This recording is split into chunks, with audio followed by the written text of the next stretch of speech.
بسم الله الرحمن الرحيم. الحمد لله رب العالمين، الصلاة والسلام على حبيبنا محمد وعلى آله وصحبه أجمعين. بخيراتني أم بلا ورزاناكم ويبر الجاد جزاء بعده وتبيانك شرعيها تبون. الحمد لله مسلماننا دانيشتين وقفتوا وما كردوا ذاك كومر فيدنا شيء هساون بنانوي كومر عجاو فيدنا ما نقولوا كومر خلقي ترابا بشتي وكلانا كحاجي برز وقالين كسالم هم كسالم هيش لكن لقى كيا برزني براكيش مسلماننا نسيت سداني كلبو بقى من خزاني وسداني من كلبو ثاس لو كان الله جل جلاله هم كسو هم كسجلوانيك أو كدارانا كان الله جل جلاله رشيد دنيا وقيامة يعني تصحيح كادر ينقض وهم كسر ودوباري أكمو أم كيا وبرزة لرزو وشيء زيادة هيش ليك بني بوي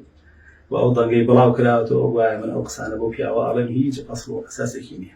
ولا رابر دوا كومر بقي تربلاو كلاته ولا دهاتو شالواني كومر كتير بلاو كلاته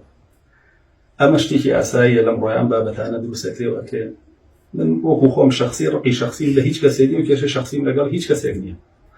أويها مع عقيدة ومنهج رام جاندو برام بركانيش مع عقيدة ومنهج إخواني أم جاندو خلكي جا حقي به أرواب دواء زاني كراسو كرازني ومن بريم لحمو أو بابتاني كبناي من واكري ودريت حال وجعلك للدعوة كمل الله جل جلاله أو كسانه رشيد دنيا وقيامتك وتشاوريه رشيش يعني شو كان الله جل جلاله بخوي فرمه والله لا يهدي كيد الخائنين. حمو خائنك في ذلك حمو خائنك يجلس على بإذن الله إن شاء الله.